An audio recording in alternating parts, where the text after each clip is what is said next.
During the transfer of some prisoners to a prison facility in Russia, the guards stop the truck at a gas station to refuel the tank. They then let the prisoners go outside for 5 minutes to relieve themselves, because they've been inside the truck for quite a while. When it's time to leave, the guards notice that one of the prisoners is missing. As they look around the gas station,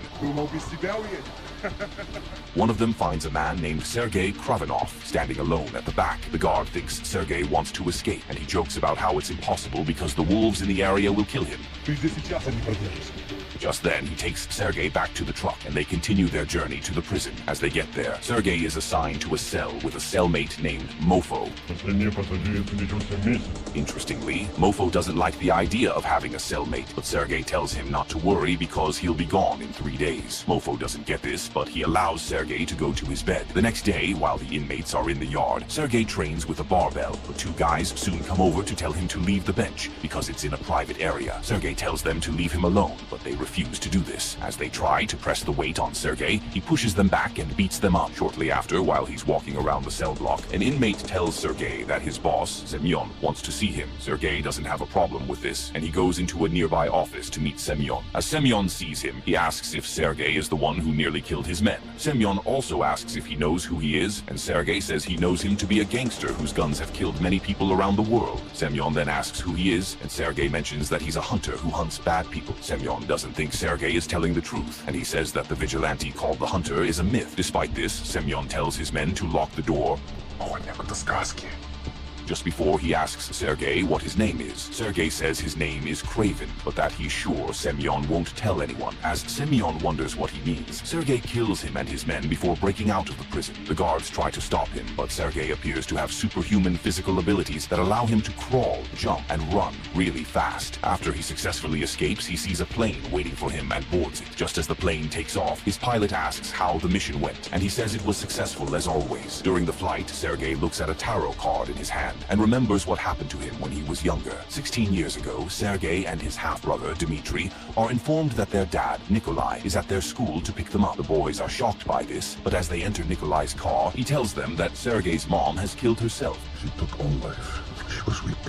Sergei blames his dad for her death because he was the one who sent her away, but Nikolai says she was mentally ill. Dmitri then asks if they're headed to her funeral, but Nikolai says that people who take their own life don't deserve such honor. Sergei asks where he's taking them, and Nikolai mentions that there has been a recent sighting of a legendary lion named Tsar, and he wants to take the kids on a hunting trip because he believes it will help build them up as men. Elsewhere, in northern Tanzania, a girl named Calypso plays with her grandmother's tarot cards. Her grandmother tells her to put them away because her parents don't like seeing her with them, but Calypso says it's just a game. Her grandmother finds this surprising, and she then teaches Calypso how to draw out the cards and interpret them. As Calypso draws out 3 cards, her grandmother mentions that the last one, which shows a lion on it, implies that there's a great danger ahead. She then gives Calypso a potion that has been passed down in their family for generations. Calypso looks confused by this, but her grandmother tells her that the potion has the power to heal whoever drinks it in undreamed of ways. He opens the gate to the other side.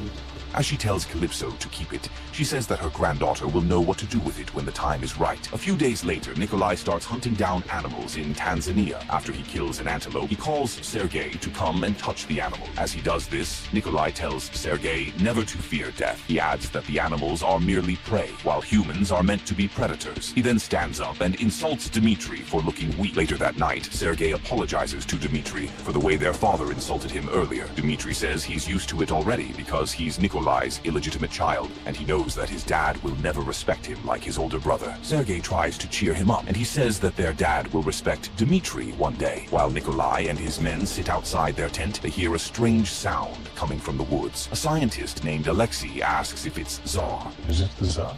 Not even pussycat. But Nikolai doesn't think so. Alexei then asks if he has seen Tsar before, but Nikolai says he has only heard stories of how brutal the lion can be. As he keeps talking about how the lion has killed many people, a park ranger named Bahari mentions that there are legends about a man who can't be killed. Nikolai then reveals that his true intention is to kill Tsar so he can be a legend. The next day, Nikolai and his men go hunting again, and his kids join them. Alexei then tells Nikolai that he has been thinking about proposing a potential partnership between them. Nikolai looks disgusted by this and says he can't do that with Alexei because he's a nobody. Alexei looks hurt by this, but he doesn't say anything. Shortly after, the men split up to find Tsar, but Sergei sticks with Dmitri, who says he hopes Nikolai finds the lion and becomes a legend so that they won't have to come back again. Sergei doesn't seem to like the idea of hunting animals, and he says that he believes a legend is someone who fights fairly and without a gun. Suddenly, Tsar appears in front of them. You do it when I'm on between the tools you're born with. And Sergei quickly tells Dmitri to hide behind him. Even though he initially points his gun at Tsar, he lowers it and stares at the lion. Interestingly, Tsar looks quite calm, but as Nikolai shoots him, he runs towards Sergei and grabs him with his teeth. Nikolai keeps shooting at Tsar, and the lion continues biting Sergei until he takes him away. Elsewhere, Calypso and her parents go to a nearby reserve to take pictures of some animals. Calypso keeps staring at the last tarot card she picked up from her grandmother's place, and after a while, she leaves her parents' truck. She then walks around and sees Tsar dropping Sergei on the ground before walking away. Calypso is shocked by this, but since this appears to be the scenario her grandmother likely talked about, she goes close to Sergei and sees that he's unconscious. Despite this, she pours the potion into his mouth.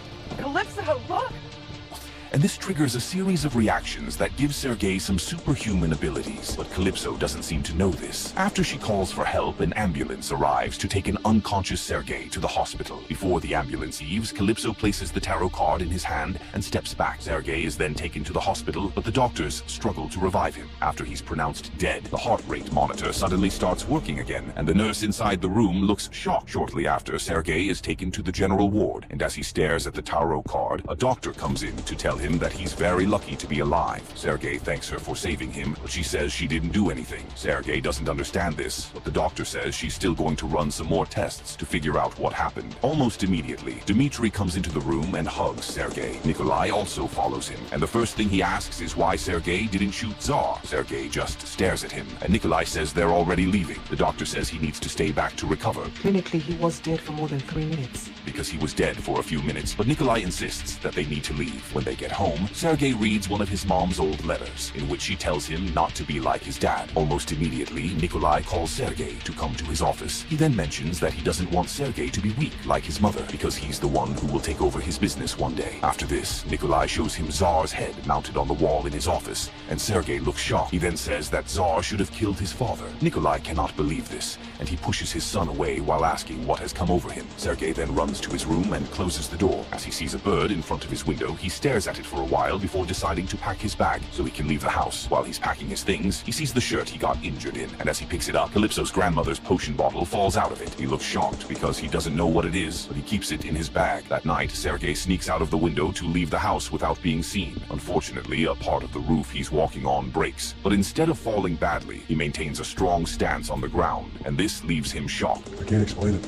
Something's happened to me. Just then, Dmitri sees him and asks where he's going, and he says he can't stay anymore. He then mentions that he's going to their mom's only property in Russia to live there. Dmitri looks disappointed by this, but he tells Sergei to leave if he wants. As he walks away, Sergei says he won't be gone forever. He then goes to the docks and boards a cargo ship to get to Russia. As he arrives and walks to his mom's land, he sees some bulls running toward him. He looks scared and doesn't know what to do, but surprisingly, the animals just run past him. One of them then stares at him before he walks away, and Sergei finds this strange. A while later, he discovers that his senses are heightened, and that he also has super strength. One day after he jumps over a giant hole, he hears a gunshot and uses his enhanced vision to see 2 men killing some bulls in the area to take their horns. He then goes to confront them, but as they try to attack him, he kills them, and at this moment, he decides to become Kraven. I am sorry for everything that has happened.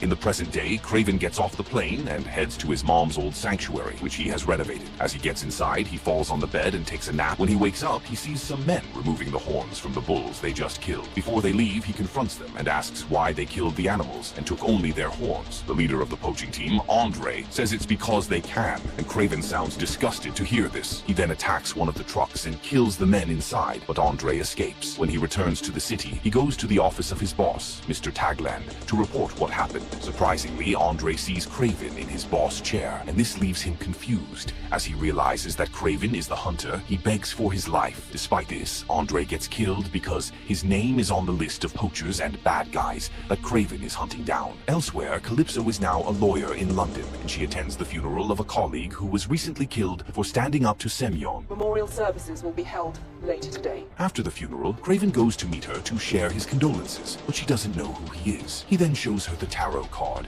and Calypso looks shocked because she thought he was dead. Kraven says it was only for a few minutes, and as Calypso still looks confused, he asks about her friend's killer. Calypso says she's sure Semyon has something to do with it, but that it's unlikely anything will happen to him. Kraven then tells her that he has already killed Semyon for her, and this leaves her shocked. Later that night, Calypso confirms that Semyon was killed in prison, and she realizes that Kraven is the hunter. When they meet the next day, he says she's a really good investigative lawyer, and he could use her help in finding the bad men on his list. Calypso says she's a lawyer, and she's not supposed to do something like that. She adds that she knows his dad, and she's not sure if they're alike. Kraven then mentions that even though he was supposed to be the heir to his father's business, I got as far away from my father as I could. he left home many years ago to start hunting men like Nikolai. Calypso asks if he lives in the city, and he says he doesn't. He adds that he only comes to London to check up on his brother once in a while because he wasn't really there for him growing up. Calypso then says she'll think about his offer, and Kraven looks happy about this. Elsewhere, Alexei is now a businessman in London, and while he's playing with his dog, his assistant tells him that Semyon has been killed in prison by the hunter. Alexei doesn't believe that the hunter is real, but his assistant says they must be careful because he has heard of the vigilantes list, which they're likely on. Alexei doesn't seem bothered by this, and he tells his assistant to set up a meeting with Semyon's top 3 agents. During the meeting, the men don't seem ready to deal with Alexei because they don't think he's serious. One of them also seems concerned that his nickname is the Rhino, but Alexei asks if they'd like to know why he's called that. Before they say anything, he disconnects the bag of fluids connected to his body and slowly starts changing into a rhino. The men don't understand what's happening, One of you will be my partner. and one of them shoots Alexei. Even though he initially falls down, he stands back up and removes the bullet from his rhino skin. He then connects the fluids again and gets his snipers to kill the bodyguards at the scene. Following this, one of the agents kills his colleague and offers to work for Alexei. A while later, Nikolai sits at Dimitri's club and watches him perform a song to his guests. Alexei's new agent then walks into the club to see Nikolai, who doesn't know that he's now working for the Rhino. Before they start talking business, Nikolai tells the agent about how Dimitri is like a chameleon because he can mimic people's voices. He then offers the agent a chance to work with him, and he accepts it immediately. Nikolai finds this strange, and as he realizes that something is wrong, the agent tells him that the Rhino sends his greetings. Just then, someone tries to shoot Nikolai, but he uses the agent as a shield to protect himself. If they can get your boss, engage. Nikolai's men eventually kill the assassin and her colleagues, and everyone runs out of the club. Nikolai can't believe what just happened, and as he sees Dimitri hiding under his piano, he tells him to get up. Dimitri then complains about how his club is scattered, but Nikolai sounds pissed that his son is a coward who couldn't even try to protect him.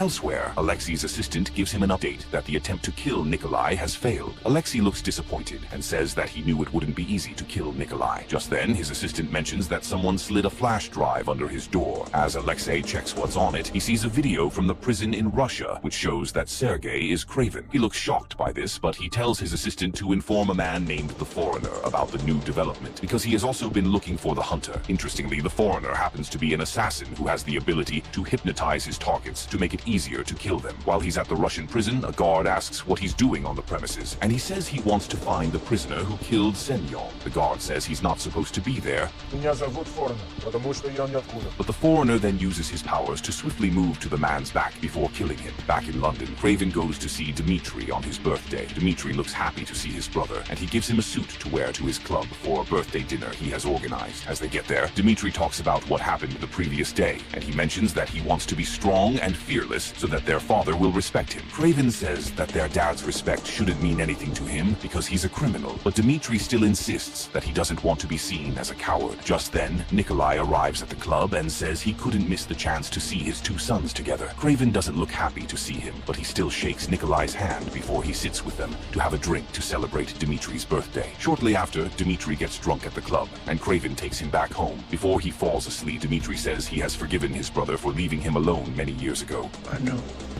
why you come every year. Kraven doesn't say anything. A while later, Kraven struggles to sleep inside the room because of the noises coming from the vents. He then goes to a nearby garden to sleep. In the morning, Kraven heads back to Dimitri's apartment, but notices that the room is scattered, and Dimitri is nowhere to be found. As he wonders what happened, he looks out of the window and sees Dimitri being pushed into a van at the bottom of the building. This gets him pissed, and he runs to follow the van. Despite his attempts to stop the van and the plane that Dimitri is transferred into, the bad guys get away, and Kraven looks disappointed. He then then heads to Calypso's office to ask for her help in finding the person who took his brother. Calypso looks shocked to see him and says that she hasn't agreed to work with him yet, but he tells her that he needs to find Dimitri. As she asks if he remembers what the men look like, Kraven mentions that one of them had a scar under his left eye, and he sounded Turkish. Calypso then says she'll speak to her contacts to see if they know anyone who matches his description. Then you are going to do what you do. A while later, Kraven goes to see Nikolai to ask what they'll do about Dimitri. Nikolai then mentions that the kidnappers already sent him one of Dimitri's fingers, and they want him to pay a ransom. Kraven tells him to pay it, but Nikolai says he can't do that because it will be a sign of weakness. Kraven cannot believe this, but Nikolai mentions that Dimitri is as good as dead, regardless of whether he pays the ransom or not. Kraven says he can't know that for sure, but Nikolai tells him that he would do the same thing if he captured the son of an enemy. Kraven looks pissed at his dad, and he just leaves the house. Shortly after, Calypso meets one of her contacts, who informs her that the man she's looking for is someone named Omer, and he's holed up in a monastery in Ankara. The monastery in the outskirts of Ankara. As she leaves, it turns out that the foreigner actually got her informant to give her an address where Omer and his men will be waiting to kill Kraven. After Calypso gives Kraven the address, he heads to Turkey to find Omer. As he gets to the building, he kills some of the guards at the entrance, and Omer realizes that Kraven is around. Before he and his men can do anything, Kraven beats them up and threatens to throw Omer out of the window if he doesn't tell him where to find Dimitri. Omer tells him not to do it, and he also calls him Kraven. This leaves Kraven shocked because only a few people know the name, but he suddenly notices that someone is shooting a missile at the building. Drop me, and you'll never find your brother. As it explodes, he and Omer fall down, but Kraven still attacks him and asks who set him up. Omer says it's the Rhino, and as he sees a huge rock about to fall on them, he says that they've both been killed by the evil man. Just then, the rock falls on them, and there appears to be no way to escape from it. Elsewhere, the foreigner gets to the monastery and sees that Kraven killed one of the men with the toxins from crushed rosary peas. He then informs the Rhino of what he found, and he looks happy that the mission was successful. After this, Alexei tells his men to uncuff Dimitri so that they walk around together. Dimitri asks if his dad has paid his ransom, but Alexei says that Nikolai will never pay any amount to save his illegitimate son. He then mentions that his plan was actually to kidnap Sergei, but his men found Dimitri instead. Dimitri wonders why he would want to kidnap Sergei, and Alexei shows him video evidence to confirm that he's Kraven.